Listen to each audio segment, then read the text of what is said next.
Inesperadamente, escuché a mi marido decir estas palabras. Me divorciaré de ella en cuanto le haya quitado toda su fortuna. Estoy listo para tomar a una mujer mucho más distinguida que esa paleta como mi nueva esposa. Al oírlo, toda su familia estalló en carcajadas. Yo, desde lejos, solo sonreí, y en ese mismo instante, puse en marcha mi plan. Decidí dejar a mi marido en la ruina. Revoqué todas sus comodidades y cancelé todas sus tarjetas. Estaba segura de que les haría lamentar haber abandonado a la mujer que consideraban tan vulgar. El estruendo de los claxones en las calles de Madrid martilleaba la cabeza de Valeria. Con el corazón encogido, miraba una y otra vez su modesto reloj de pulsera.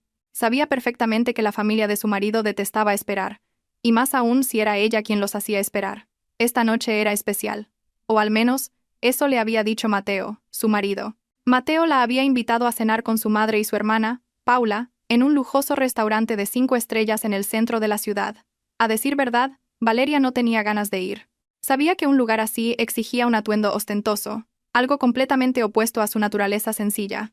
Se alisó el discreto vestido, ligeramente arrugado por el largo rato que llevaba sentada en el taxi. Frente a un pequeño espejo, se arregló el pelo, asegurándose de que ni un solo mechón estuviera fuera de lugar, aunque sabía que sus esfuerzos por parecer impecable nunca serían suficientes a los ojos de la familia de Mateo. El taxi finalmente se detuvo frente al imponente vestíbulo del restaurante. Valeria pagó la carrera y se bajó a toda prisa.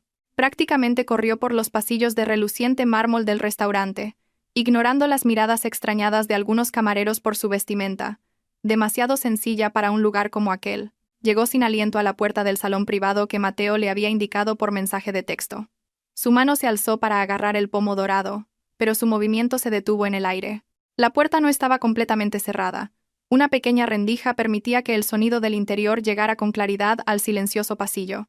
Una risa que conocía muy bien resonó. Era la voz de Mateo.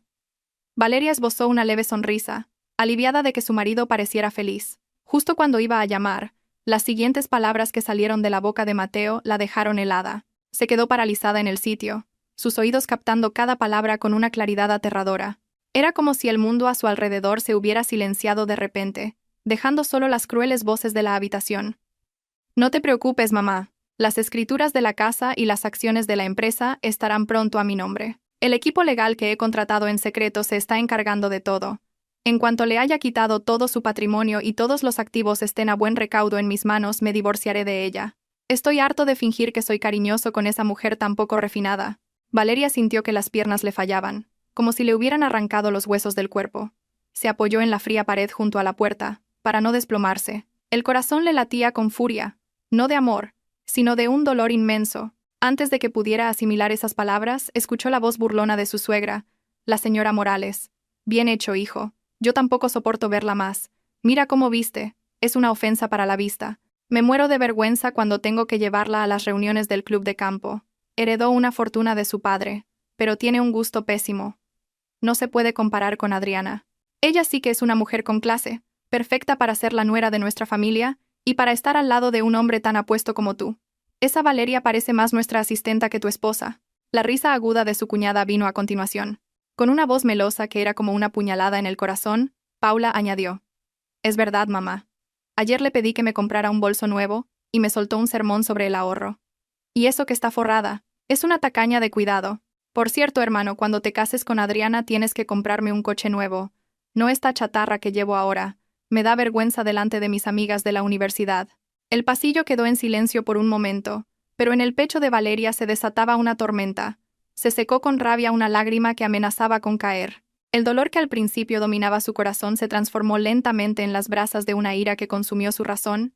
Todo el amor que había dado, la sinceridad que había mostrado, y la sencillez que había mantenido para respetar a su marido como cabeza de familia, habían sido tratados como basura. Pensaban que era tonta. Creían que era una mujer débil que no sabía nada de activos ni de leyes, solo porque le había confiado a Mateo la gestión de la empresa que su padre le había legado. Mateo volvió a hablar, esta vez con una voz más seria pero igual de artera, solo un poco más de paciencia. Adriana también está deseando que oficialicemos nuestra relación. Es una mujer inteligente, y su apariencia me ayudará mucho en mi carrera, no como esa paleta. Esperad a la fecha. Mañana, cuando firme el último poder notarial con la excusa de una expansión del negocio, la vida de Valeria se habrá acabado. La echaremos de casa sin un solo euro. Valeria respiró hondo. Cerró los ojos un instante, reuniendo las fuerzas que le quedaban. No debía llorar. No debía mostrarse débil. Si entraba ahora llorando y los confrontaba, su plan fracasaría, pero ella no obtendría la satisfacción que merecía. Abrió los ojos. Su mirada era ahora fría, afilada, calculadora. La imagen de la esposa ingenua y sumisa había sido asesinada en ese instante por las propias palabras de su marido. Valeria sacó la polvera de su bolso para retocar su pálido rostro y dibujó la sonrisa más dulce que pudo, una sonrisa falsa para los traidores. Con un movimiento decidido, Valeria abrió de par en par la puerta del salón privado. Todas las risas cesaron de inmediato. En los rostros de Mateo, la señora Morales y Paula apareció una fugaz sorpresa, que rápidamente sustituyeron por sonrisas falsamente afectuosas. Mateo se levantó al instante y abrió los brazos para recibirla, como si fuera el marido más fiel del mundo. «Cariño, por fin llegas. Te hemos estado esperando». «¿Había mucho tráfico?», preguntó Mateo con una voz suave que ahora a Valeria le sonaba repugnante. Aunque por dentro sentía náuseas, Valeria aceptó el abrazo de Mateo y entró con naturalidad. «Lo siento, cariño, señora Morales, Paula. Había unas obras en la carretera y el atasco era terrible. He tenido que correr el último tramo para no haceros esperar más», respondió con voz alegre, como si no acabara de escuchar sus malvados planes. Cogió respetuosamente la mano de la señora Morales para saludarla y se sentó en la silla vacía. «No te preocupes, Valeria. Lo importante es que has llegado. Justo hablábamos de la suerte que tiene Mateo de tener una esposa tan paciente como tú», mintió la señora Morales con maestría. Paula solo esbozó una sonrisa sarcástica mientras jugueteaba con su móvil, sin dignarse a saludar a su cuñada. Valeria observó uno por uno los rostros sentados frente a ella. Rostros codiciosos escondidos tras la máscara de la familia. Esbozó una sonrisa enigmática. «Vaya, qué bien que estéis todos reunidos. De hecho, yo también tengo una gran sorpresa para Mateo y para la familia esta noche. Algo que seguro no os imagináis», dijo de forma sugerente. Los ojos de Mateo brillaron. Probablemente pensó que la sorpresa era la aprobación para retirar los fondos que había pedido el día anterior, o algún regalo caro. «Vaya, qué sorpresa, cariño. ¿Me tienes en ascuas?», preguntó emocionado. Valeria abrió la carta del menú y rió ligeramente. «Más tarde, cariño. Primero, vamos a cenar. Quiero que estéis llenos y felices antes de recibir mi sorpresa. Créeme, esta será una noche que no olvidaréis en vuestra vida». La cena transcurrió en un ambiente aparentemente cordial, pero cargado de una tensión invisible. Camareros con impecables uniformes se turnaban para traer los platos más caros de la carta. Mateo, la señora Morales y Paula no se contuvieron en absoluto. Pidieron filetes de wagyu de primera calidad, marisco de importación y una variedad de zumos frescos cuyo precio equivalía al presupuesto de comida de un mes para una familia normal. La mesa redonda se llenó de grandes platos artísticamente presentados. Valeria solo pidió una crema de champiñones y una botella de agua mineral. Se sentó en silencio, llevándose la cuchara a la boca de vez en cuando, pero sus ojos no perdían detalle del comportamiento avaricioso de la familia de su marido. La señora Morales comía con avidez, comentando lo tierna que estaba la carne. Paula estaba ocupada haciendo fotos de la comida para presumir en sus redes sociales, una vida de lujo financiada, en realidad, con el dinero de Valeria. Mateo, sintiéndose el rey del mundo, hablaba con arrogancia de sus falsos planes de negocio. «Come algo más, cuñada. ¿Por qué solo has pedido sopa? Pide algo caro, que paga mi hermano». «Mateo ahora es un hombre de éxito», le espetó Paula mientras cortaba un gran trozo de carne de su plato. Valeria dejó la cuchara y sonrió levemente. «No te preocupes, Paula. No tengo mucha hambre. Además, me alegra veros disfrutar tanto. Coméoslo todo. No dejéis nada», respondió con dulzura. Bajo la mesa, las manos de Valeria tecleaban afanosamente un mensaje en su móvil. Se lo enviaba al señor Robles, el abogado de la familia y su hombre de confianza, que había gestionado sus activos durante todo este tiempo. El mensaje era corto pero letal. «Señor Robles, active el código rojo inmediatamente. Congele todas las cuentas, tarjetas de crédito y accesos financieros a nombre de Mateo y su familia. Revoque todas las facilidades a mi nombre. No deje ni un solo euro al que puedan acceder esta noche. Ejecútelo ahora mismo». Segundos después, el móvil de Valeria vibró brevemente. Había llegado la respuesta de Robles. «Orden ejecutada, señora. A partir de este momento, todo el acceso ha sido bloqueado en el sistema». Valeria apagó la pantalla del móvil y volvió a mirar a su marido, que reía a carcajadas por un chiste de su madre. «Disfruta de tu última risa, querido», pensó para sus adentros. Pasó una hora. Los platos estaban vacíos y sus estómagos llenos. «Mateo, Con aire arrogante, levantó la mano para llamar al camarero. «La cuenta, por favor», exclamó en voz alta. El camarero trajo la cuenta en una pequeña carpeta de cuero. Mateo ni siquiera miró el importe. Con un gesto teatral que él consideraba elegante, sacó de su cartera una reluciente tarjeta negra, la tarjeta de crédito con límite ilimitado asociada a la cuenta principal de Valeria. «Cobre de aquí. No necesita PIN», dijo con prepotencia. El camarero tomó la tarjeta cortésmente y la acercó al datáfono que traía consigo. Mateo volvió a hablar con su madre sobre sus planes de viaje al extranjero para el mes siguiente, pero su conversación fue interrumpida por un largo pitido del datáfono. El camarero, frunciendo el ceño, volvió a pasar la tarjeta. El sonido de rechazo se repitió. Su rostro se tornó ligeramente avergonzado. «Disculpe, señor. El sistema rechaza la tarjeta», dijo en voz baja pero lo suficientemente clara para que todos en la mesa lo oyeran. La sonrisa de Mateo se desvaneció. Miró al camarero con fastidio. «¿Cómo que rechazada? Es una tarjeta Black con un límite de millones de euros. Será su máquina la que está estropeada. Inténtelo de nuevo», espetó. El camarero lo intentó una vez más, con el mismo resultado. Miró la pantalla del terminal y leyó la descripción. «Lo siento, señor. El estado de la tarjeta aparece como bloqueada por denuncia de pérdida o robo. La propietaria principal la ha denunciado como perdida y ha sido bloqueada permanentemente», explicó. El rostro de Mateo se puso rojo como un tomate. «¿Qué? ¿Perdida? ¿Quién la ha denunciado? Esa es mi tarjeta». Empezó a alterarse. Abrió su cartera y sacó otras 3 tarjetas de crédito de diferentes bancos, todas ellas proporcionadas por la empresa de Valeria. «Pruebe con estas también», gritó, lanzándolas sobre la mesa. El camarero pacientemente las probó una por una. El resultado fue el mismo. Todas las tarjetas estaban suspendidas. Todas las transacciones fallaron. El sudor frío comenzó a perlar la frente de Mateo. El ambiente en la mesa se volvió tenso y silencioso.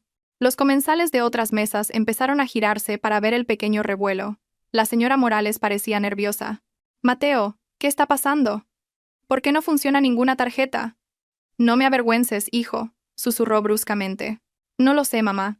Esta mañana funcionaban perfectamente cuando eché gasolina», respondió Mateo con voz temblorosa.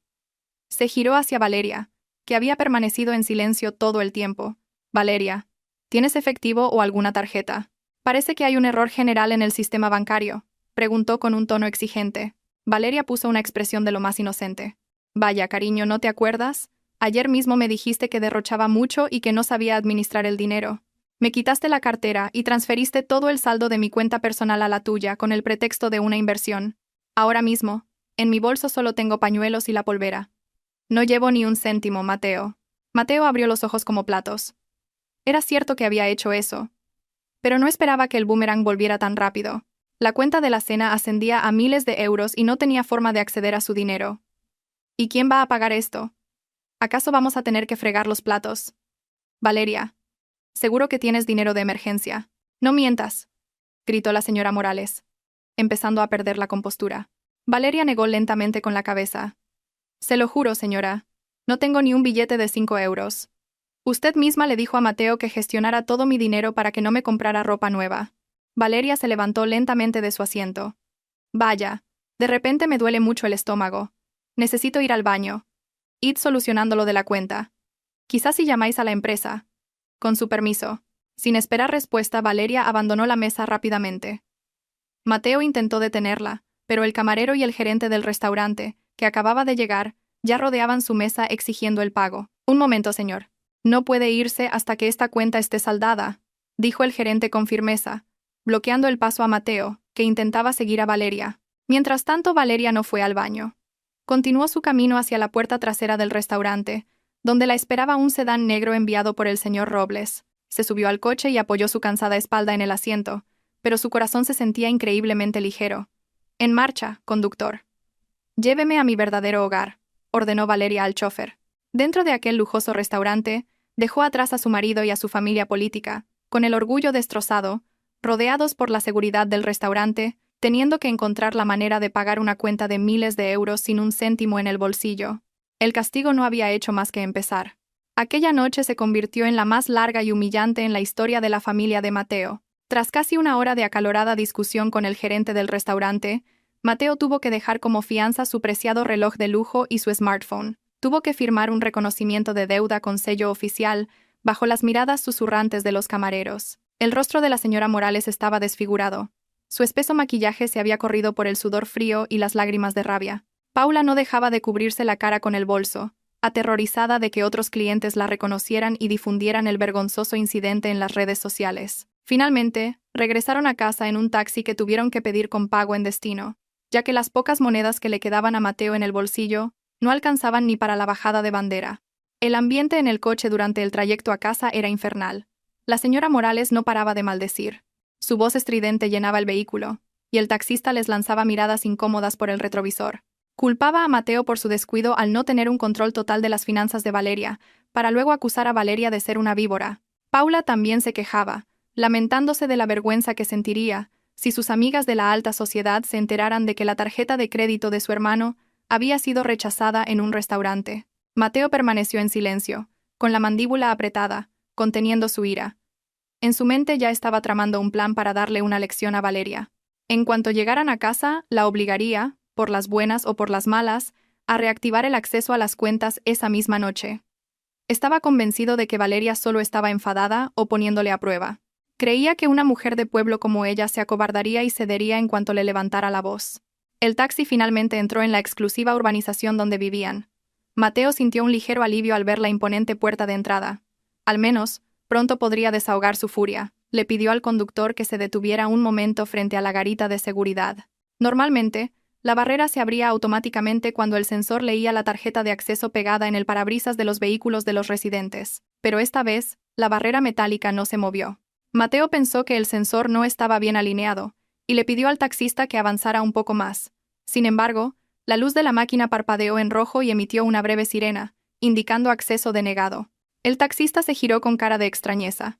«Señor, parece que la tarjeta no funciona. ¿Quiere que hable con el guardia?», preguntó. Mateo resopló con irritación, bajó la ventanilla y agitó la mano bruscamente hacia la garita. Un guardia uniformado salió.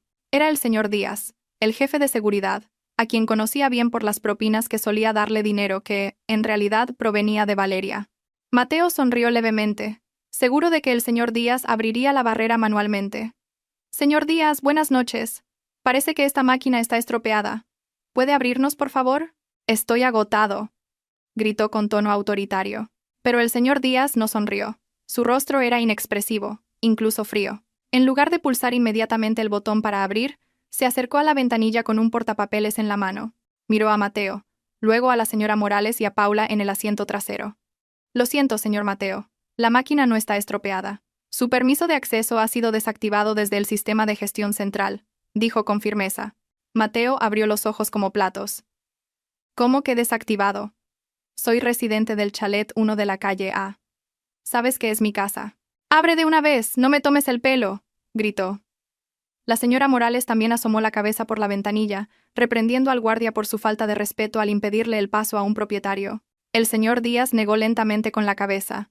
Le mostró un documento oficial adjunto al portapapeles. «Lo siento, señor. Solo cumplo con mi deber. Hoy al mediodía recibimos una orden oficial de la propietaria legal del chalet 1, la señora Valeria. Esta carta estipula que el señor Mateo, la señora Morales y la señorita Paula tienen estrictamente prohibido entrar en la zona residencial o acceder a dicha propiedad a partir de las 18 horas de hoy. Si les dejamos pasar, nos enfrentaremos a acciones legales por violar la privacidad de la propietaria». A Mateo le hirvió la sangre.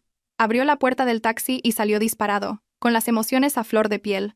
Agarró al señor Díaz por el cuello del uniforme. «¿Qué estupideces dices? Esa es mi casa. Soy su marido. Valeria es solo una esposa que vive conmigo. ¿Cómo te atreves a echarme de mi propia casa?». El señor Díaz se soltó rápidamente de las manos de Mateo. Otros 2 guardias de seguridad de complexión robusta salieron inmediatamente de la garita y se colocaron detrás de él, listos para controlar la situación. El señor Díaz se arregló el cuello y miró a Mateo con una mezcla de lástima y firmeza. «Señor Mateo, no monte un escándalo. Puede leer este documento. Aquí se indica claramente que el título de propiedad de esa vivienda está a nombre de Heredades Soler, la empresa familiar de la señora Valeria. Usted solo tenía derecho de uso como comodidad por ser su marido. Como la señora Valeria ha revocado ese derecho, su estatus actual es el de un invitado no deseado. Por favor, retírese antes de que tengamos que llamar a la policía por alteración del orden público e intento de allanamiento». Mateo se quedó paralizado. Le arrebató los papeles y los leyó bajo la tenue luz de una farola. Sus ojos se abrieron de par en par al ver el membrete oficial de un prestigioso bufete de abogados y la firma de Valeria estampada en él. Todo lo que el señor Díaz había dicho era verdad. La lujosa casa en la que había vivido con orgullo durante los últimos 3 años no era legalmente suya. Su nombre ni siquiera figuraba en el registro de la propiedad.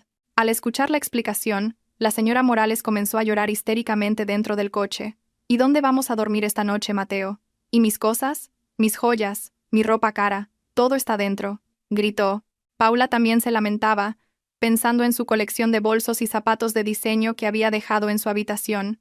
El señor Díaz añadió: en cuanto a sus efectos personales, como la ropa de diario, la señora Valeria ha indicado que se los enviará por mensajería a la dirección que ustedes designen más adelante. Sin embargo, no pueden llevarse ningún activo de valor ahora mismo.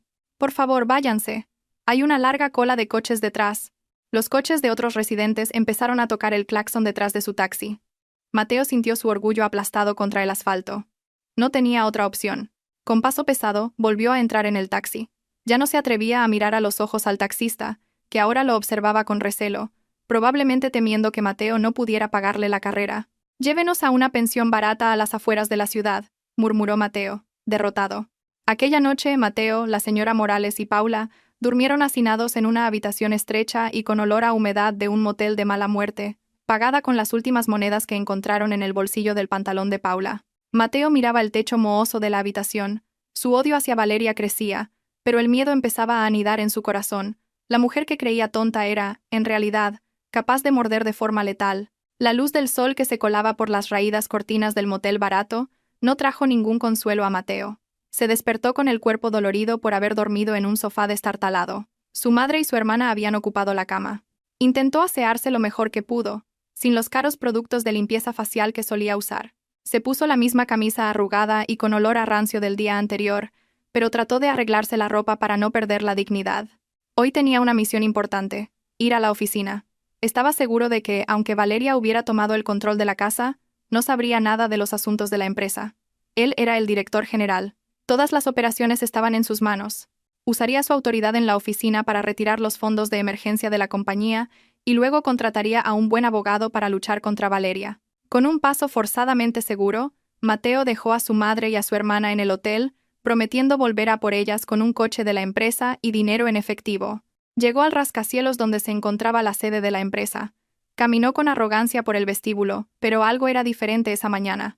La recepcionista, que normalmente lo saludaba con una sonrisa dulce y una reverencia, ahora bajó la cabeza fingiendo leer unos papeles cuando él pasó. El guardia de seguridad cerca de los ascensores lo miró con una mirada inquisitiva, no con el respeto habitual.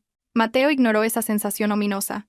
Pasó su tarjeta de empleado por el torno de acceso a los ascensores. Luz roja. Acceso denegado. Maldita sea, masculló Mateo. Parecía que Valeria iba en serio con bloquearlo todo. No se rindió.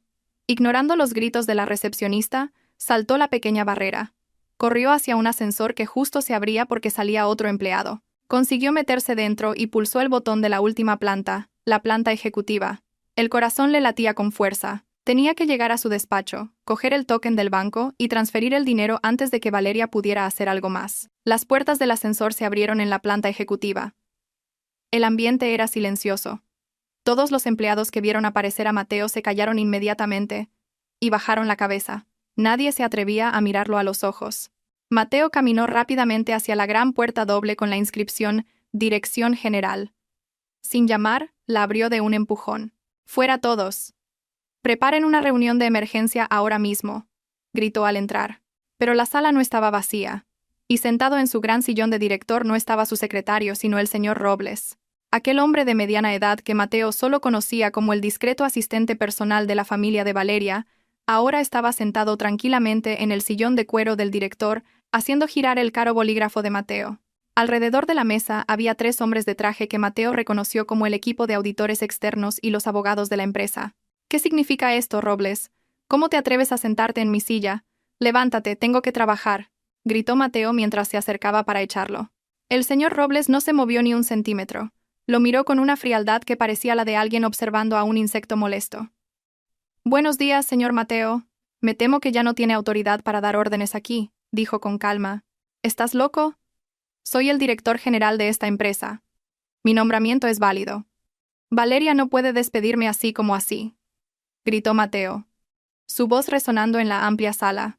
De repente, la gran pantalla de televisión de la pared, normalmente utilizada para presentaciones, se encendió. En ella apareció el rostro de Valeria en una videollamada. Se la veía fresca y hermosa, vestida con ropa de tonos pastel que le daban un aire de autoridad. Era una imagen muy diferente a la de la noche anterior. Estaba sentada en lo que parecía un lujoso despacho. «Buenos días, Mateo». «Vaya, qué mala cara tienes. Llevas la camisa arrugada. ¿No has tenido tiempo de planchar?», saludó Valeria con un tono exasperantemente relajado. «Valeria, déjate de tonterías. Devuélveme mis accesos. No sabes nada de negocios. Sin mí, esta empresa se hundirá», gritó Mateo a la pantalla. Valeria soltó una pequeña risa, refrescante pero mortal. «Ay, Mateo, ¿qué seguro estás de ti mismo? ¿Has olvidado que esta empresa fue fundada con el 100% del capital de mi padre? Tú solo llegaste aquí con lo puesto y una licenciatura mediocre. He guardado silencio mientras colocabas a tus compinches en puestos clave, pero cuando descubrí que estabas malversando fondos de la empresa para comprarle un apartamento y bolsos de lujo a esa amante tuya, no pude quedarme de brazos cruzados». El señor Robles empujó una gruesa carpeta hacia Mateo. «Esta es la evidencia de la auditoría forense que realizamos durante la noche. Hay un flujo de fondos sospechoso de 5 millones de euros a una cuenta a nombre de una tal Adriana, y los gastos de tu tarjeta de crédito personal se pagaban con los gastos operativos de la empresa. Eso es un delito de apropiación indebida, Mateo». A Mateo le temblaron las piernas. No tenía ni idea de que Valeria hubiera investigado tan a fondo. Según la resolución de la Junta Extraordinaria de Accionistas celebrada por escrito esta mañana, continuó Valeria desde la pantalla, has sido despedido con deshonor de tu puesto de director general y de todos tus cargos en las filiales. No hay indemnización. Más bien al contrario. Mi equipo legal está preparando una demanda civil y penal. Si no devuelves todo el dinero que robaste, te pudrirás en la cárcel. «No, no puede ser», tartamudeó Mateo. Su rostro estaba pálido. Su sueño de apoderarse de la fortuna de Valeria se había hecho añicos en cuestión de minutos. El señor Robles hizo una señal a 2 corpulentos guardias de seguridad que esperaban en la puerta. «Saquen a este hombre de aquí. Asegúrense de que no se lleve ningún documento de esta sala, y tomen una foto mientras lo sacan para pegarla en la garita de seguridad con la lista de personas con acceso denegado». Mateo intentó resistirse, pero las fuerzas le abandonaron. Los 2 guardias lo agarraron por los brazos y lo sacaron a rastras de la lujosa sala que una vez consideró su reino. Fue arrastrado por el pasillo de la oficina, frente a docenas de empleados que ahora lo miraban con desprecio y burla. Algunos incluso grababan la escena con sus móviles sin disimulo. «Valeria, espera, podemos hablarlo». «Soy tu marido, Valeria», gritó desesperado. Su voz se fue apagando mientras lo llevaban hacia el montacargas. En la pantalla del monitor, Valeria observó la escena sin expresión, antes de cortar la videollamada con un ligero toque de su dedo. La oficina estaba ahora limpia de parásitos. Cuando el sol estaba en su cenit, Mateo salió de aquel lujoso edificio de oficinas como un desempleado humillado. Caminó sin rumbo por la acera caliente, ignorando las miradas de la gente que quizás lo reconocía. Su caro traje ahora le pesaba y le ahogaba. El móvil en el bolsillo de su pantalón no dejaba de vibrar. Decenas de correos electrónicos del equipo legal de la empresa con reclamaciones por daños y perjuicios y amenazas de acciones penales. Pero a Mateo ya no le importaban esas notificaciones. Ahora solo pensaba en cómo sobrevivir ese día. Recordó el nombre de la única persona que siempre había sido su refugio, la única persona que creía que seguiría adorándolo aunque su mundo se derrumbara: Adriana. Adriana era la mujer de sus sueños, hermosa, sofisticada y aparentemente muy rica. Mateo estaba seguro de que Adriana tendría muchos ahorros, considerando la frecuencia con la que la había agasajado con lujos. Regresó a toda prisa al motel barato donde esperaban su madre y su hermana. Con el último dinero que le quedaba, Mateo sacó a la señora Morales y a Paula de aquel hotelucho. La cara de su madre estaba hinchada por la falta de sueño, y Paula no paraba de quejarse de lo mucho que le picaba la cama del hotel. «¿Y ahora a dónde vamos, Mateo? No querremos dormir debajo de un puente, ¿verdad?» «Yo me niego», refunfuñó la señora Morales mientras esperaban un taxi en la acera. «No se preocupe, mamá. Vamos a casa de Adriana. Tiene un ático de lujo en el centro. Seguro que nos deja quedarnos un tiempo. Es una mujer buena y con clase, no como esa Valeria que echa a su propio marido», respondió Mateo con convicción. Al oír el nombre de Adriana, las caras de la señora Morales y de Paula se iluminaron un poco. Se imaginaron siendo recibidas en un apartamento fresco, con comida deliciosa y una cama mullida para dormir. El trayecto al apartamento de Adriana se hizo eterno debido al tráfico de la capital. Durante todo el camino, Mateo se convenció a sí mismo de que Adriana era su salvadora. Recordaba perfectamente cuántas veces Adriana le había dicho que lo amaba por ser un hombre viril y con liderazgo, no por su dinero. Ahora era el momento de demostrar esas dulces palabras. Al llegar al vestíbulo del apartamento de Adriana, Mateo pidió al conserje que la llamara.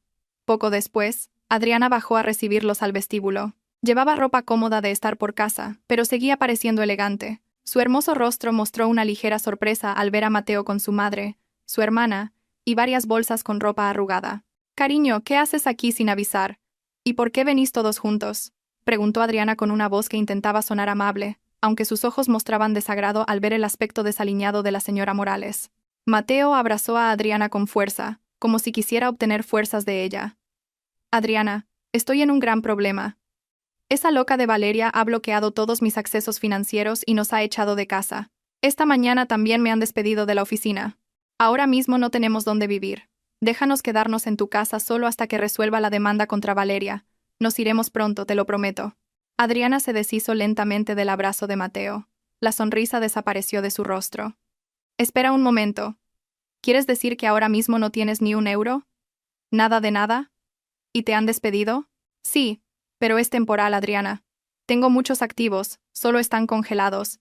¿Sabes cuánto dinero he gastado en ti? Ahora te toca a ti ayudarme». «¿Vale?», suplicó Mateo. Adriana pareció dudar. Miró de reojo al guardia de seguridad del vestíbulo, que empezaba a prestarles atención. La señora Morales, impaciente, intervino. «Deja de hablar, Adriana. Estamos agotados. Súbenos ya. Queremos darnos una ducha caliente y pedir algo bueno de comer. Me duele la cabeza por culpa de esa paleta de Valeria». Con el corazón encogido y cara de pocos amigos, Adriana finalmente asintió. «Está bien, subid. Pero no hagáis ruido. Mis vecinos son muy sensibles». Subieron al apartamento de Adriana. Pero en cuanto se abrió la puerta, la fantasía de lujo de la señora Morales se desvaneció un poco. El apartamento estaba bien, pero parecía muy desordenado. Había envases de comida a medio comer sobre la mesa, y Mateo vio de reojo una pila de facturas sobre el zapatero, pero desechó sus dudas. Pensó que Adriana estaría ocupada y no habría tenido tiempo de ordenar. Se sentaron en el pequeño salón. Paula, sin pedir permiso, encendió la gran televisión, y la señora Morales empezó a quejarse de que tenía sed. Adriana les trajo agua embotellada, no el agua fría de una nevera de lujo que la señora Morales esperaba.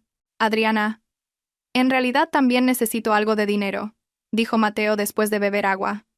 «Necesito dinero para contratar a un buen abogado. Aún tienes los bolsos de lujo que te compré el mes pasado, ¿verdad? Si los vendemos podemos sacar bastante dinero. Nos daría para vivir unos meses. Tráeme ese bolso de la marca parisina». El rostro de Adriana palideció por un momento. Evitó la mirada de Mateo y se giró. «Ese bolso está en la tintorería. Todavía no lo he recogido. Adriana, esto es una emergencia. ¿Qué tintorería tarda tanto? Bueno, da igual. Seguro que tienes las joyas de diamantes que te regalé por tu cumpleaños. ¿Dónde están? Dámelas. Las venderé ahora mismo», insistió Mateo, empezando a perder la paciencia. La desesperación no le permitía andarse con rodeos. Adriana retrocedió un paso, asustada. «Tampoco las tengo». «¿Cómo que no las tienes?», gritó Mateo levantándose. «Adriana, no juegues conmigo. Me he gastado millones en ti. Ahora solo te pido una pequeña parte de lo que te di. ¿Cómo es posible que no lo tengas?». Adriana explotó de repente. Gritó con voz aguda. «He dicho que no los tengo. Los bolsos los vendí hace mucho tiempo para pagar mis deudas de juego. Y las joyas ya están en una casa de empeños y no puedo recuperarlas». ¿Contento? La habitación se quedó en silencio. «Mateo». La señora Morales y Paula se quedaron boquiabiertos. «¿Las vendiste por deudas de juego? Pero si me dijiste que eras hija de un empresario rico, ¿y que este apartamento era tuyo?», tartamudeó Mateo, su cerebro luchando por procesar la amarga realidad. Adriana se rió con sorna, una risa que sonaba forzada. «¿Qué empresario rico? Mis padres tienen un bar de tapas en un pueblo. Vine a esta ciudad buscando a un tonto como tú que me financiara el estilo de vida. Pensé que eras una mina de oro inagotable. Por eso salí contigo. Si hubiera sabido que te arruinarías tan rápido y que tu mujer te echaría, no me habría molestado. Y este apartamento no es mío. Es de alquiler. Y ya debo 3 meses». Al oír eso, la señora Morales se levantó de un salto y agarró a Adriana del pelo. «Estafadora, mujerzuela, devuélvele el dinero a mi hijo. Descarada amante». Se desató el caos en el pequeño salón. Paula también gritaba e insultaba a Adriana. Mateo se quedó de pie, destrozado. La mujer con clase de la que se había jactado ante Valeria era en realidad una astuta estafadora más pobre que él. La ilusión de estatus que tanto había perseguido era una mentira. Antes de que el alboroto se calmara, se oyeron fuertes golpes en la puerta del apartamento desde fuera. «¡Abran la puerta! ¡Administración del edificio!», se oyó un grito firme. Adriana, liberándose de las garras de la señora Morales, abrió la puerta con cara de pánico. 2 guardias de seguridad del edificio y un hombre de traje estaban allí. El hombre de traje llevaba una orden de desahucio. «Señorita Adriana, le hemos advertido varias veces. No ha solucionado el impago del alquiler de 3 meses, y el propietario de esta vivienda ha rescindido unilateralmente el contrato. Debe desalojar esta vivienda inmediatamente. Le damos 1 hora para hacer las maletas. De lo contrario, sacaremos sus cosas a la fuerza», dijo el hombre con firmeza. Adriana se echó a llorar histéricamente, suplicando más tiempo. Pero al empleado no le importó. «¿Y quiénes son estas personas?», preguntó, señalando a Mateo y su familia.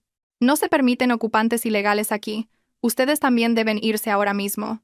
Mateo sintió que el mundo se le venía encima, desahuciado 2 veces en 24 horas. Con un paso pesado como si arrastrara toneladas de equipaje, Mateo salió de aquel apartamento tirando de la maleta de su madre, dejando atrás los gritos y lamentos de Adriana, que recogía su ropa aterrorizada. De nuevo, estaban en la acera caliente frente a un edificio. Esta vez, sin esperanza, sin destino y sin un céntimo. Mateo miró el alto edificio con la mirada perdida. Había tirado un diamante de verdad por un guijarro que creía que era una joya. Y ahora, hasta el guijarro lo había echado a patadas. Los rayos del sol poniente le quemaban la piel.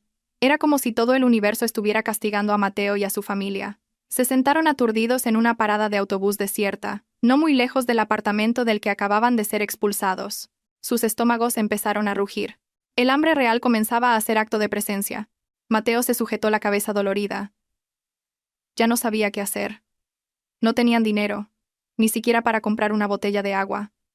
Paula había dejado de llorar, y ahora miraba la calle con la mirada perdida. Su maquillaje corrido le daba un aspecto patético. De repente, la señora Morales le dio una fuerte palmada en el muslo, sobresaltándolo. «Mateo, se me ha ocurrido algo», exclamó, con los ojos brillantes como si hubiera descubierto un tesoro. «¿Qué más da, mamá? No digas tonterías. No nos queda nada», respondió Mateo, sin fuerzas. «No, sí que nos queda algo. ¿Recuerdas el collar de oro y la pulsera de diamantes que Valeria llevaba el día que nos conocimos? Me los regaló por mi cumpleaños el año pasado. Los guardé en este bolso. Nunca me separo de él por si la asistenta me los roba. Es oro de verdad, Mateo. Seguro que vale una fortuna», exclamó la señora Morales emocionada. Sus manos arrugadas y temblorosas abrieron la cremallera de su gastado bolso de cuero y rebuscaron en lo más profundo. Mateo también se enderezó. Recordaba esas joyas, un conjunto de oro con diamantes muy lujoso. Valeria se lo había dado a la señora Morales con una sonrisa dulce, diciendo que era un regalo de una nuera a su suegra como muestra de respeto. Si lo vendían, el dinero sería suficiente para alquilar una casa decente durante 1 año y empezar un pequeño negocio. ¿De verdad lo tienes, mamá? Déjame ver, la apremió Mateo. La señora Morales sacó una caja de terciopelo rojo algo desgastada. La abrió lentamente. El brillo del oro y los diamantes en su interior parecía burlarse de su pobreza. El collar, la pulsera y el anillo. Todo está aquí. El certificado de autenticidad también está metido debajo del cojín. Gracias a Dios estamos salvados, Mateo. «Volveremos a ser ricos», gritó la señora Morales, eufórica. Paula también se animó al instante. Sus ojos volvieron a brillar con codicia. «Genial. Cuando lo vendas, cómprame un móvil nuevo, mamá. El mío tiene la pantalla rota. Antes de soñar hay que venderlo. Busquemos la joyería más grande de la zona. Una pieza tan valiosa no se puede vender en cualquier tienda de la calle. Tiene que ser un lugar de confianza», dijo Mateo, sintiendo que sus ganas de vivir volvían a encenderse. Caminaron una distancia considerable, aguantando el hambre y la sed, hacia un gran centro comercial que se veía al final de la calle. Mateo recordaba que allí había una joyería a la que solían ir los ricos. Con un paso forzadamente digno, entraron en el lujoso centro comercial. El guardia de seguridad los miró con recelo por su aspecto desaliñado y sudoroso, pero Mateo se sintió seguro con el billete de lotería que eran las joyas en el bolso de su madre. Entraron en una joyería muy ostentosa. Las vitrinas rebosaban de oro. La señora Morales, con aire arrogante, colocó la caja de terciopelo rojo sobre el mostrador de cristal. En cuanto se sintió con dinero, su verdadera naturaleza resurgió. Señorita, quiero vender esto. Páguemelo bien. Es una pieza de mi colección personal, no algo del mercado, le dijo a la dependienta. La dependienta se puso unos guantes blancos y abrió la caja. Sus ojos se abrieron un poco al ver la calidad de los diamantes. Un momento, señora, llamaré a nuestro gerente tasador. Esta es una pieza antigua y muy valiosa, dijo cortésmente. Mateo. La señora Morales y Paula se miraron con una amplia sonrisa, imaginando la pila de billetes que iban a recibir.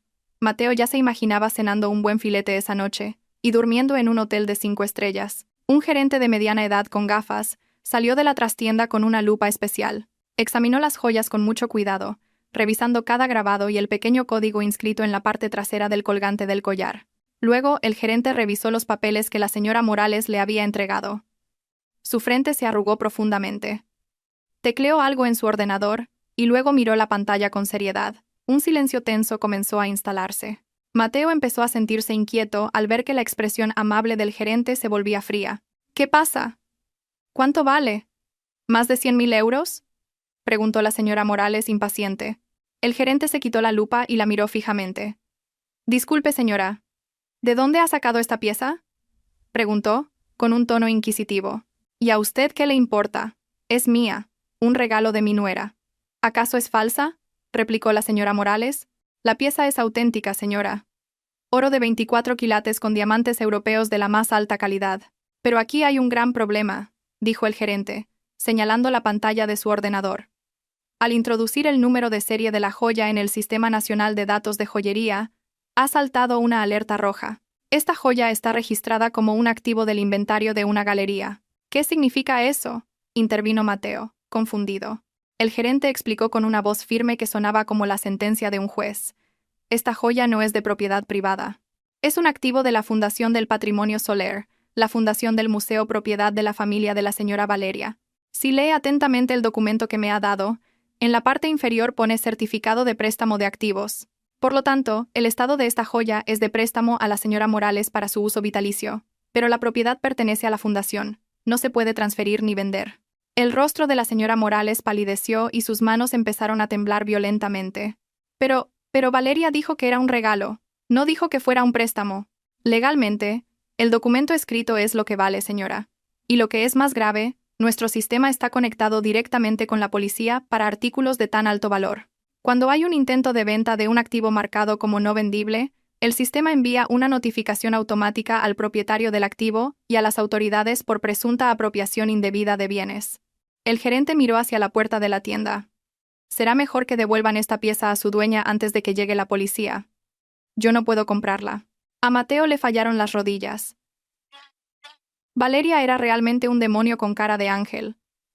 Había planeado todo esto desde el principio. Aquel regalo de cumpleaños era una trampa. Sabía que algún día, cegados por la codicia, intentarían venderlo. Y justo entonces la trampa legal se activaría. Valeria no le había dado un objeto de lujo a su suegra por respeto, sino para atar una invisible cadena legal a su cuello. «¡Mamá! ¡Cógelo rápido!», gritó Mateo con urgencia. La señora Morales arrebató la caja de joyas de la mesa de cristal. «¡Vámonos, antes de que venga la policía!», gritó histéricamente. Los tres salieron corriendo de la joyería como ladrones descubiertos. La gente en el centro comercial los miraba de forma extraña. Corrieron, chocando con algunos compradores, sin importarles ya la vergüenza. En sus mentes solo había el miedo a la cárcel. Llegaron sin aliento a la puerta trasera del centro comercial. El corazón de Mateo latía con una violencia que parecía que iba a estallar. Se escondieron detrás de un gran contenedor de basura en la zona de carga y descarga, temblando de miedo. «Casi acabamos en la cárcel, Mateo. Valeria es malvada. Quería tenderle una trampa a tu madre», sollozó la señora Morales, abrazando la caja de joyas. Irónicamente, ahora tenían en sus manos joyas por valor de cientos de miles de euros, pero eran completamente inútiles. No se podían comer, no se podían vender, solo eran una carga aterradora. Si las tiraban, perdían una fortuna. Si las conservaban, podían ser arrestados en cualquier momento si Valeria denunciaba su pérdida. ¿Y ahora qué? No tenemos dinero, ni casa, y ahora nos buscan en las joyerías, gimoteó Paula, desesperada. Mateo se derrumbó en el sucio asfalto. Su mirada se perdió en el cielo del atardecer que comenzaba a oscurecer. Se dio cuenta de una terrible verdad. Valeria no solo quería arruinarlos, quería volverlos locos. Cada paso que daban para salvarse ya había sido previsto y frustrado por ella. Antes incluso de que empezaran, la mujer a la que una vez llamó Paleta era, en realidad, una ajedrecista despiadada, y él era solo un peón acorralado esperando a ser devorado. El cielo del atardecer se tiñó de gris, como reflejando el oscuro destino que se cernía sobre Mateo y su familia. Tras el humillante incidente en la joyería, donde casi fueron arrestados por intentar vender un activo prestado, se dirigieron a toda prisa al aparcamiento del centro comercial. Su última esperanza era un lujoso monovolumen negro que Paula había conducido por la mañana. Ese coche era su único medio de transporte y un refugio temporal de la crueldad de las calles de la capital. Estaban sin aliento. El sudor frío les empapaba la espalda, y el miedo se extendía por cada rincón de sus cuerpos. Mateo iba delante, con paso amplio y nervioso. La señora Morales cojeaba detrás, sujetándose el pecho por la falta de aire, y Paula no paraba de quejarse, arrastrando los pies doloridos por las ampollas de llevar tacones todo el día. En cuanto llegaron al coche, entraron y cerraron las puertas con fuerza, como si un monstruo invisible los persiguiera. Un suspiro de alivio llenó simultáneamente el interior del vehículo, que olía a cuero de lujo. Al menos aquí estaban a salvo. Al menos aquí había aire acondicionado para enfriar sus cabezas a punto de estallar. Mateo se sentó en el asiento del conductor y apoyó la cabeza en el volante durante unos minutos, tratando de reordenar su caótica lógica. Ya no sabía a dónde ir. La casa estaba embargada. Los habían echado de la pensión. El piso de su amante estaba precintado, y su intento de conseguir dinero con las joyas había fracasado estrepitosamente. Sus opciones se reducían cada vez más, cayendo en picado hacia el abismo. «Tenemos que irnos de esta ciudad ahora mismo», dijo Mateo de repente, rompiendo el silencio. Su voz era ronca y desesperada. «Valeria tiene espías por todas partes en esta ciudad. Ha bloqueado todos nuestros accesos. Si nos quedamos aquí, moriremos de hambre o caeremos en otra trampa y acabaremos en la cárcel. Volvamos al pueblo natal de mi padre, en el campo. Allí hay una casa vieja y vacía de un pariente lejano. Podemos quedarnos allí un tiempo mientras trazo un plan para contraatacar». La señora Morales protestó de inmediato. Abrió los ojos con incredulidad. «¿Volver al pueblo? ¿Quieres decir que nos convirtamos en unos mendigos en el pueblo? Me da vergüenza, Mateo. ¿Qué dirá la gente?» La señora Morales, que tenía un hijo director en la ciudad, ha vuelto en coche pero sin un euro. Me niego. «Madre, por favor, entiende nuestra situación», gritó Mateo con la paciencia agotada. «No tenemos otra opción. ¿Prefieres dormir en la calle esta noche? ¿O que te detenga la policía por esas joyas? Esto es una emergencia. Venderemos este coche en la ciudad de al lado. Con ese dinero podremos empezar una nueva vida en un lugar donde Valeria no nos conozca». Al oír el plan de vender el coche, Paula, a pesar de su cara de enfado, mostró cierto interés. «Vale, vámonos. Tengo mucha hambre. Paremos en un área de servicio de la autopista. Quiero comer algo bueno». Mateo solo resopló, sin atreverse a decirles que no tenían dinero, ni para los peajes, ni para la comida. Planeaba saltarse las barreras, o buscar un camino secundario. Lo importante era escapar de las garras de Valeria. Mateo arrancó el coche. El suave sonido del motor del vehículo de lujo le dio un poco de confianza. Pisó el acelerador para salir del aparcamiento y se adentró en el tráfico de la tarde, en dirección a la autopista. El cielo se oscureció aún más cuando entraron en la autopista de circunvalación. Mateo conducía a gran velocidad, deseando alejarse rápidamente de la ciudad que le había traído esta pesadilla. El coche estaba en silencio. La señora Morales se había quedado dormida por el cansancio, y Paula miraba fotos antiguas en su móvil, lamentando cómo su destino había cambiado tan drásticamente en 24 horas. Pero esa calma no duró mucho. Mientras el coche circulaba por el carril de adelantamiento a 100 km por hora, el panel de instrumentos del salpicadero empezó a parpadear de forma extraña. La pantalla de navegación, que normalmente mostraba el mapa, se puso de repente en negro con unas letras rojas intermitentes, iniciando bloqueo del sistema. «Usuario no autorizado». Mateo frunció el ceño. «¿Qué es esto? ¿Por qué la pantalla está así?», murmuró, desconcertado. Al instante siguiente, el volante se volvió pesado, muy pesado, como si la dirección asistida se hubiera desconectado de repente. El aire acondicionado, que soplaba frío, se apagó de golpe, y de las rejillas de ventilación salió aire caliente. Y lo más aterrador, el motor empezó a perder potencia. Por mucho que Mateo pisara el acelerador, no había respuesta. El coche reducía la velocidad por sí solo, como si una mano gigante lo estuviera frenando desde atrás. «Mateo, ¿por qué vas más despacio? Hay muchos camiones detrás. Nos van a dar», gritó Paula, dándose cuenta de que algo iba mal. Los claxones de los grandes camiones y autobuses nocturnos que venían detrás sonaban ensordecedores. Mateo, sudando a mares, giró el volante con todas sus fuerzas hacia el arcén, luchando por controlar un coche cuyo sistema electrónico estaba completamente paralizado. Con la inercia que le quedaba, consiguió apartar el coche al estrecho arcén justo antes de que el motor se apagara por completo. El coche se detuvo bruscamente, lanzando sus cuerpos hacia adelante. «¡Mierda! ¿Qué más se ha roto? Este coche pasó la revisión el mes pasado», gritó Mateo golpeando el volante con frustración. Intentó pulsar el botón de arranque, pero no hubo respuesta. El coche estaba completamente muerto, como un trozo de chatarra inútil. Ni siquiera las luces interiores se encendían. Estaban atrapados en el arcén de una autopista a oscuras, entre la barrera de hormigón y el aterrador flujo de tráfico. Paula empezó a llorar de miedo. «Hermano, tengo miedo. Está muy oscuro. Pasan muchos camiones grandes. ¿Y si nos atropellan?»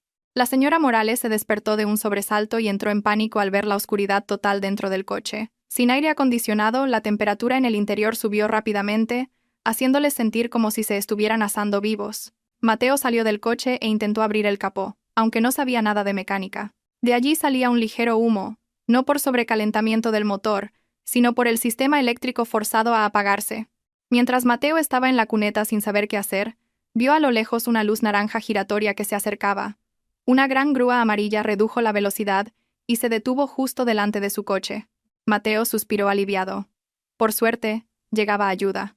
Pensó que un patrullero de la autopista los había visto por las cámaras de seguridad. Hizo un gesto al conductor de la grúa que bajaba. «Señor, qué suerte que haya venido. Por favor, remólquenos hasta el taller más cercano o la salida de la autopista». «El coche se ha parado de repente», suplicó Mateo. Los dos operarios con uniforme naranja no sonrieron. Uno de ellos llevaba un portapapeles digital. «Lo siento, señor. No somos una grúa de la autopista. Pertenecemos a una empresa de leasing asociada a Heredades Soler. Hemos recibido una orden de embargo porque la propiedad de este vehículo ha sido revocada por la dueña de la empresa». A Mateo le volvieron a fallar las rodillas. El operario asintió con firmeza. «Así es, señor. El sistema de este vehículo ha sido bloqueado remotamente vía satélite al ser denunciado por apropiación indebida de un activo de la empresa. Por favor, bajen del vehículo inmediatamente y saquen sus efectos personales. Tenemos que llevarnos este coche ahora mismo». «Pero señor, esto es una autopista. No tiene conciencia. Si se llevan el coche, ¿a dónde vamos a ir?», protestó la señora Morales, que había bajado del coche con la cara hinchada. «Solo cumplimos órdenes, señora. Si no se apartan de inmediato, tendremos que remolcar el coche con ustedes dentro», respondió el operario con frialdad, sin emoción alguna. Con una desolación indescriptible, Mateo, la señora Morales y Paula sacaron sus maletas del maletero. Se quedaron pegados al polvoriento arcén, recibiendo el fuerte viento de los vehículos que pasaban. La grúa enganchó rápidamente el lujoso monovolumen y se lo llevó, dejando a los tres tosiendo por el humo del escape. Ahora sí que no tenían absolutamente nada, salvo la ropa que llevaban puesta y unas maletas con ropa vieja. Mientras lamentaban su destino en el ruidoso arcén de la autopista, un reluciente sedán negro de lujo se acercó lentamente por el carril izquierdo. El coche destacaba enormemente entre los grandes camiones. Su carrocería elegante y larga irradiaba un aura de inmensa riqueza. El coche redujo la velocidad al acercarse a la posición de Mateo y se detuvo por un momento. La ventanilla trasera se bajó automáticamente, revelando la figura de una mujer sentada elegantemente en el interior. Era Valeria. Valeria estaba muy hermosa esa noche. Su rostro brillaba bajo la cálida luz de lectura del coche, en contraste con la oscuridad exterior. Llevaba un pañuelo de seda azul marino a juego con su ropa. Miró a Mateo, a la señora Morales y a Paula, cubiertos de sudor y polvo, con una mirada inexpresiva. No había ira en sus ojos, solo una compasión desdeñosa. Mateo miró a su esposa, o más bien exesposa, boquiabierto. Quería gritarle lleno de ira, pero la voz se le quedó atascada en la garganta. «Valeria, ayúdanos. Tu madre apenas puede estar de pie», dijo la señora Morales sin fuerzas, dejando a un lado su orgullo al ver la comodidad del coche de Valeria. Valeria no abrió la puerta. No se ofreció a llevarlos. Sacó algo del salpicadero de al lado. Una bolsa de plástico transparente con 3 mascarillas médicas. Valeria arrojó la bolsa por la ventanilla. La bolsa cayó exactamente cerca de los sucios zapatos de Mateo. «Poneos esto. El aire aquí fuera está muy contaminado. Hay mucho polvo y polución. No es bueno para vuestra piel tan distinguida», dijo Valeria con una voz tranquila pero cortante que atravesaba el corazón. Sería una pena que os saliera acné en la cara cuando os convirtáis en vagabundos. Dicho esto, Valeria pulsó un botón y la ventanilla del coche de lujo volvió a subir lentamente, cerrando el acceso a su cómodo mundo. El sedán se puso en marcha lentamente, dejándolos congelados en el arcén de la autopista. Mateo recogió las mascarillas con manos temblorosas. Las apretó con fuerza. Esta humillación era mucho más dolorosa que cualquier paliza física. Valeria no los mató, pero les hizo sentir lo miserable que era vivir sin las comodidades que ella les había proporcionado.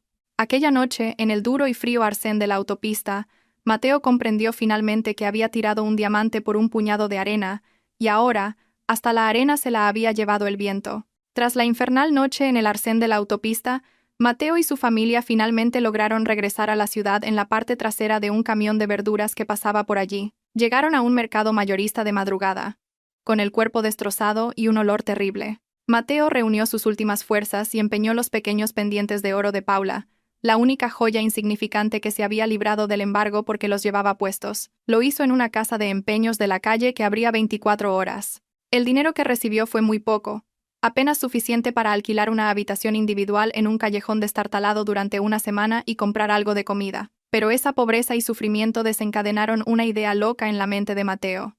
Su sed de venganza contra Valeria había alcanzado un punto en el que nublaba su razón. Se sentía una víctima. Creía que Valeria había actuado de forma despótica y cruel. Estaba convencido de que si contaba su triste historia al público, la sociedad se compadecería de él y condenaría a Valeria. Mateo todavía creía tener cierto encanto. Aún recordaba el número de teléfono de un viejo amigo que trabajaba en un medio digital en busca de noticias sensacionalistas. Usando el móvil del casero, Mateo contactó a su amigo. Con su capacidad de manipulación restante, inventó una historia sobre cómo él, un marido enfermo, y su anciana madre habían sido cruelmente expulsados por una esposa malvada y codiciosa. Su amigo, ávido de noticias jugosas, mordió el anzuelo de inmediato. Un artículo titulado «Cruel empresaria abandona a su marido y a su suegra» seguramente se volvería viral. Acordaron celebrar una pequeña rueda de prensa esa misma tarde en un centro cívico no muy lejos de la pensión de Mateo. Esa tarde, se reunieron algunos periodistas de la prensa rosa y blogueros locales. Mateo, la señora Morales y Paula se sentaron frente a una mesa plegable, con rostros deliberadamente compungidos para parecer lo más miserables posible. No se habían duchado y dejaron que su ropa vieja sirviera de atrezo para su drama. Mateo comenzó su actuación. Sollozó ante el micrófono, contando cómo había trabajado duro para levantar la empresa, solo para que Valeria, con astucia, se lo arrebatara todo y los echara a la calle. No pido su fortuna, señoras y señores. Solo pido justicia.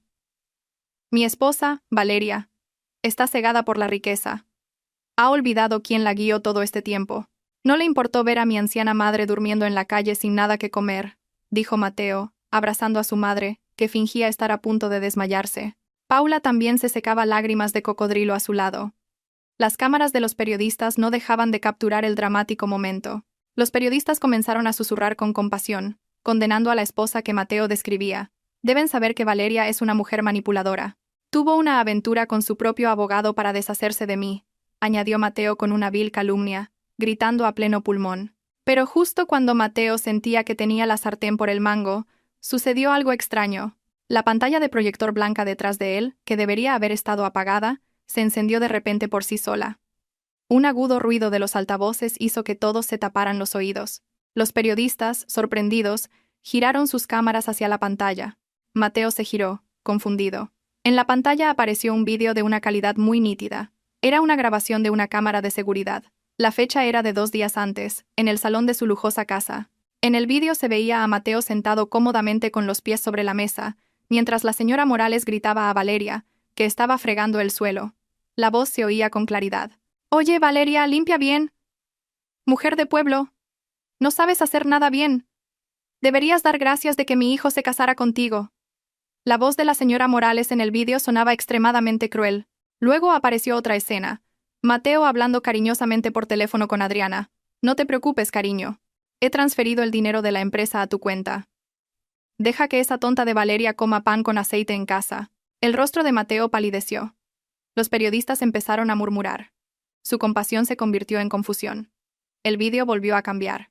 Esta vez, aparecieron documentos legales de la empresa. Se veía claramente el acta de constitución del gran conglomerado donde trabajaba Mateo. El nombre del único accionista estaba escrito en mayúsculas: Valeria Soler. Es la dueña de Heredades Soler. Se oyó un murmullo de asombro entre los periodistas. Heredades Soler es uno de los mayores conglomerados del país, gritó un periodista. Entonces, la esposa es la verdadera dueña, y el marido era solo un parásito. El vídeo en la pantalla continuó con subtítulos que exponían rápidamente las pruebas de la malversación de fondos de Mateo, las pruebas de las compras de lujo para su amante, y la grabación de audio de Mateo en el restaurante planeando divorciarse de Valeria después de robarle su fortuna. Todas las mentiras de Mateo fueron desnudadas en público en cuestión de minutos. Este contraataque fue tan letal e irrefutable. Un periodista veterano se levantó y señaló a Mateo. Señor Mateo, usted dijo que fundó la empresa. Dijo que su esposa era malvada. Aquí está la prueba de que usted le fue infiel y le robó su dinero. Es usted un fraude. Mateo tartamudeó. El sudor frío le corría por la frente. No. Ese vídeo está manipulado. Es un montaje. No lo crean, gritó desesperado, tratando de defenderse. Pero nadie le creyó. Los periodistas ahora se agolpaban, no para entrevistarlo, sino para acribillarlo con preguntas acusadoras. Los flashes de las cámaras, que antes se sentían cálidos, ahora parecían relámpagos golpeando su rostro. Viendo que la situación se había invertido, la señora Morales se cubrió la cara con un pañuelo, incapaz de soportar la vergüenza. Paula se escondió debajo de la mesa. Mateo estaba acorralado. Volvió a mirar la pantalla del proyector. El vídeo había terminado, y en su lugar apareció un rostro, el de Valeria, sentada en su magnífico sillón de directora. Valeria miraba directamente a la cámara, como si estuviera mirando a los ojos de Mateo en esa misma sala. Disfruta de tu última actuación, Mateo. Ahora toda España sabe quién es el verdadero parásito, dijo Valeria en el vídeo, con una sonrisa fría. La transmisión también se estaba emitiendo en directo en varios canales de redes sociales, y los comentarios de los internautas ya inundaban las redes con condenas a Mateo y su familia. Valeria, que había ocultado su identidad como una mujer sencilla, se reveló ahora como una auténtica ultramillonaria. El público estaba atónito al descubrir que la mujer despreciada por su marido por ser de pueblo era, en realidad, la única heredera de la legendaria familia Soler, propietaria de la mitad de los edificios del centro de la ciudad. Mateo sintió cómo su mundo se derrumbaba por segunda vez, y esta vez, los escombros lo enterraban vivo. No solo se había arruinado, ahora era un enemigo público. Su honor estaba hecho añicos, su rostro estaba marcado como el símbolo del marido descarado. Ninguna empresa querría contratarlo, ningún vecino querría aceptarlo. Rodeado de periodistas que no dejaban de acusarlo, Mateo se derrumbó en el suelo. Se dio cuenta, demasiado tarde, de una cosa. Valeria nunca fue una mujer tonta. Era un gigante dormido que él acababa de despertar, y ahora, ese gigante lo había aplastado hasta convertirlo en polvo. El aire en aquel barrio de viviendas sociales era asfixiante. Era como si hasta el propio aire se negara a ser amigo de quienes vivían allí. El olor penetrante de las alcantarillas se mezclaba con el de la comida de los vecinos, colándose por las rendijas de los viejos respiraderos de madera. En una habitación estrecha de 3 x 3 metros, Mateo estaba sentado en un rincón, abrazando sus rodillas, con la mirada perdida. Contemplaba el vacío de una pared desconchada que dejaba al descubierto ladrillos húmedos. Habían pasado 3 días desde que la rueda de prensa se convirtiera en un desastre. Lejos de ganarse la simpatía del público, Mateo y su familia se habían convertido en el hazmerreír de todo el país. Sus rostros eran ahora un símbolo de la codicia y la estupidez. Ni una sola empresa aceptaba el currículum de Mateo, ni siquiera para los puestos más bajos. Cada vez que lo intentaba, el responsable de recursos humanos lo miraba con cinismo, lo echaba cortésmente, o, peor aún, se burlaba de él abiertamente. Al otro lado de la habitación, la señora Morales yacía sin fuerzas sobre el fino colchón que venía con la habitación. Su rostro, antes siempre cubierto por un espeso maquillaje, ahora parecía viejo y arrugado. No paraba de divagar culpando a la situación, a Valeria y, a veces, a Mateo por no haber sabido gestionar la fortuna de su esposa. Paula, sentada cerca de la puerta, se rascaba las piernas, que empezaban a hincharse por las picaduras de mosquito. La joven, antes siempre vestida a la moda, ahora llevaba una camiseta vieja y descolorida. Tenía el pelo graso porque se le había acabado el caro champú que usaba y no tenía dinero para comprar más. La tensión entre los tres era como una bomba de relojería a punto de estallar. El dinero de los pendientes de Paula estaba casi agotado. Solo quedaba para comprar un poco de arroz para una comida al día durante los próximos 2 días. Después de eso no sabían qué iban a comer. De repente, se oyeron unos golpes suaves pero urgentes en la puerta. Mateo se sobresaltó. Aterrado, pensó que podría ser el casero reclamando el alquiler, o quizás un periodista todavía en busca de una noticia sensacionalista. Mateo le hizo una seña a Paula para que guardara silencio. Espió por una rendija de la ventana, tapada con periódicos viejos. Fuera, vio la figura de una mujer que conocía muy bien, pero su aspecto era completamente diferente. Era Adriana. La mujer, antes siempre perfumada y glamurosa, ahora era un desastre. Tenía los ojos hundidos con unas ojeras muy marcadas.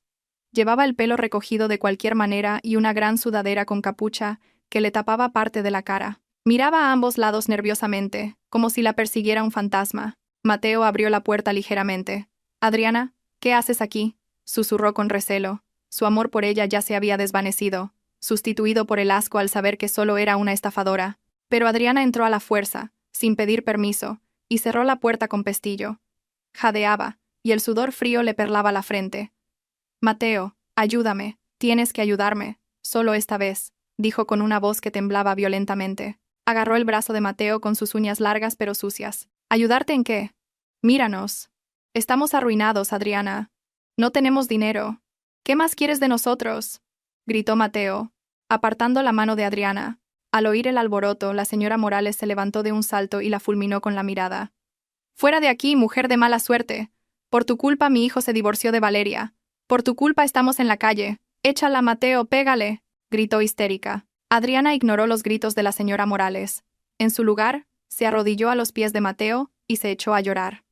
«Mateo, escúchame primero. Me persigue gente mala. Unos prestamistas a los que debo dinero por el juego me han amenazado con matarme si no pago hoy. No tengo a nadie más que a ti. Por favor, déjame esconderme aquí un rato. Me iré por la noche. Te lo prometo». Mateo la miró con frialdad. Recordaba cómo Adriana lo había echado de su apartamento. «Lo siento, Adriana. El karma existe. Cuando necesité tu ayuda, me diste una patada. Ahora vete. No quiero meterme en tus problemas con los prestamistas». Adriana se levantó. Su rostro suplicante se tornó de repente astuto. En sus ojos había una desesperación peligrosa. «Ah, ¿sí? ¿No me vas a ayudar? De acuerdo. Pero que sepas una cosa, Mateo. No he venido con las manos vacías». Adriana rebuscó en el bolsillo de su sudadera y sacó una pequeña bolsa de plástico negra envuelta en cinta aislante. «Esto me lo dio el jefe de los prestamistas. Es droga. De la mejor calidad, vale una fortuna. Me dijo que la entregara como garantía para pagar la deuda. Si no me acoges, ahora mismo gritaré y les diré a los vecinos que esta bolsa es tuya. Haré que te linchen aquí mismo», amenazó sin reparos. Mateo abrió los ojos como platos. «¿Estás loca? No traigas esa cosa ilegal aquí. Dámela, la tiraré», dijo, entrando en pánico, mientras intentaba arrebatarle la bolsa. Sabía que las leyes del país eran muy estrictas con la posesión de drogas. Si encontraban esa mercancía en su habitación, podría pasarse el resto de su vida en la cárcel, y su oportunidad de resurgir desaparecería por completo. Se produjo un forcejeo entre Mateo y Adriana.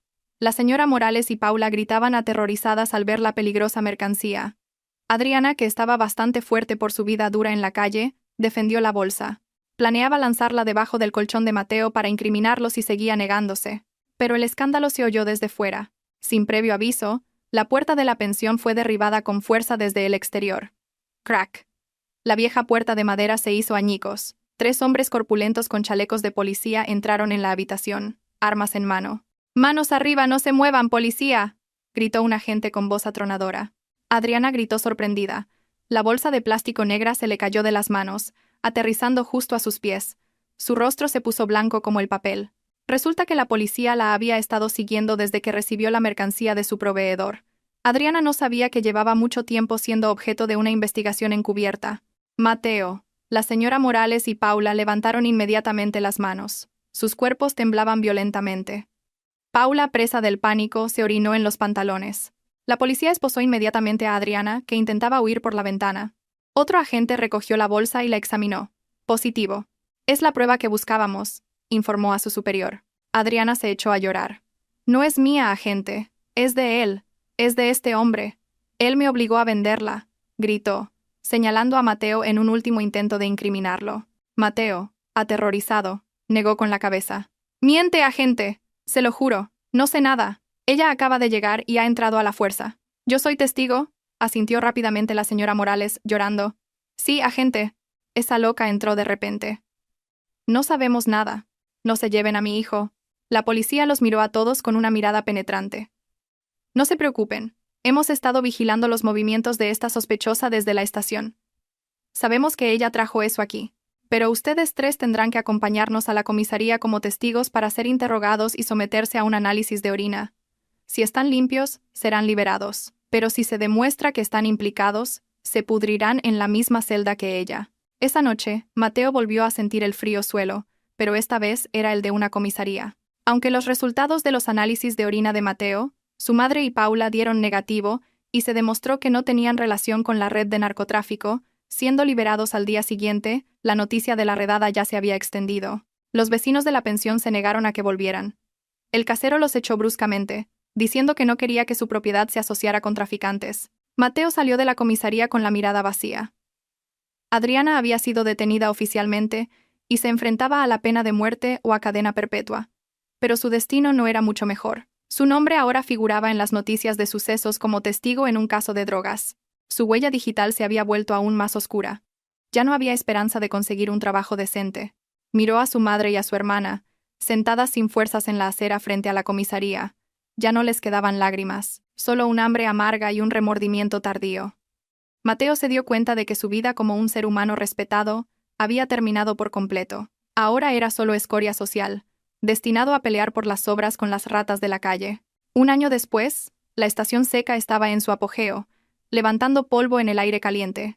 Pero el calor del sol no se sentía dentro del imponente edificio recién inaugurado en el centro de la ciudad. Era la sede de la Fundación Valeria Soler, una organización sin ánimo de lucro dedicada a apoyar la educación y la independencia económica de los más desfavorecidos.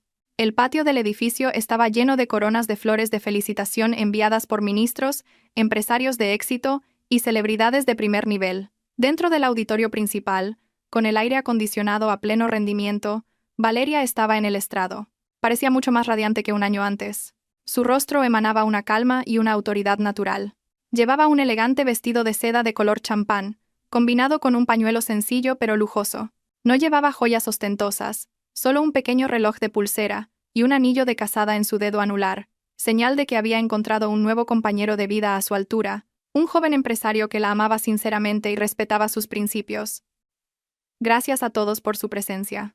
Esta fundación se ha creado como un recordatorio de que la riqueza es solo un préstamo. La verdadera riqueza no se mide por lo que tenemos en el banco, sino por los beneficios que podemos aportar a los demás, dijo Valeria en su discurso. Su voz era suave pero firme, y recibió un estruendoso aplauso de los cientos de invitados. En primera fila, su nuevo marido la miraba con un orgullo sincero, muy diferente a la falsa mirada de Mateo. Valeria bajó del estrado y saludó a los invitados con una sonrisa amable. Estaba rodeada de gente culta y con clase. Su círculo social era ahora muy positivo, lejos de la toxicidad que una vez la aprisionó. Un periodista veterano se le acercó para entrevistarla. Señora Soler, su éxito este año ha sido asombroso. Pero muchos se preguntan, ¿todavía guarda rencor por su pasado? Me refiero a su exmarido y su familia. Preguntó con cautela. Valeria sonrió levemente, una sonrisa llena de paz. ¿Rencor? No, ya no tengo tiempo para pensar en eso. Para mí, son solo una parte de la historia que me enseñó a ser más cuidadosa. He perdonado, pero nunca olvidaré. El resto de sus vidas está en manos de Dios y del universo. Mi única misión es seguir adelante. Mientras tanto, en otra parte de la ciudad, el contraste de la vida era demasiado evidente. En un mercado tradicional, embarrado y con olor a pescado, la vida transcurría de forma cruda y despiadada. En un rincón del mercado, donde se tiran los desperdicios de verduras, se veía a una anciana con ropa raída recogiendo restos de verduras que aún se podían comer. Era la señora Morales. La mujer, antes tan arrogante y que odiaba la suciedad, ahora tenía que pelear con otros recogedores de basura por verduras podridas.